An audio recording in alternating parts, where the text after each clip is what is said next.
One of the primary features of Screaming Frog is the ability to crawl websites and search for any available data that can help webmasters determine the general state of websites as well as make any specific notes in regards to further approach to analyzing or improving them. Today, we'll cover the basics of configuring the SEO Spider itself and what useful features can help us better understand the condition of our site or its pages through configuring what our spider can or cannot crawl. Let's begin with the crawl and extraction tabs. These tabs are responsible for configuring what the spider should crawl. This may be very useful when you need to crawl and export only particular types of data. For example, sometimes various CSS and image URLs might only clutter the crawl results. For this purpose, you might want to remove the respective checkboxes to avoid that. The Extraction tab can help us extract only certain HTML elements and URL details webmasters might find significant for website analysis. The Limits tab allows us to configure the extent to which our spider crawls a website.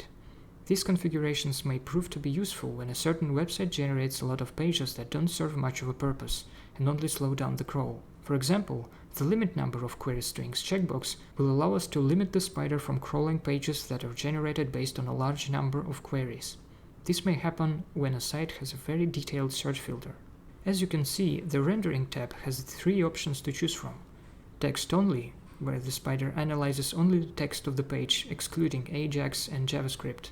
Old Ajax Crawling Scheme, which checks website based on the outdated Ajax crawling scheme, and JavaScript, which takes into account scripts when rendering. The JavaScript option also has additional settings, which take screenshots of crawled pages and saves them in a folder on your PC. Ajax Timeout limits how long the SEO spider should allow JavaScript to execute before checking the loaded page. The Window Size option selects the window size for showing the examples of the crawled pages. The Sample option shows an example of a window, which depends on the selected window size.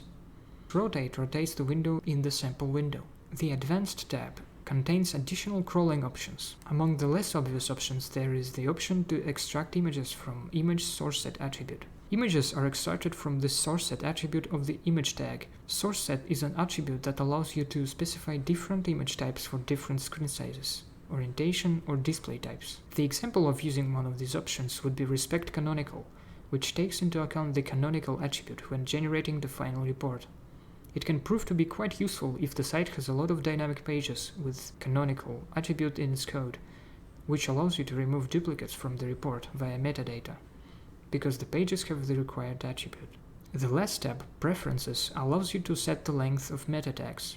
Since the standards for meta tags have long been established, this might be useful when you need to find a very specific title or description tag if your site is large enough to make looking through all of the tags a chore.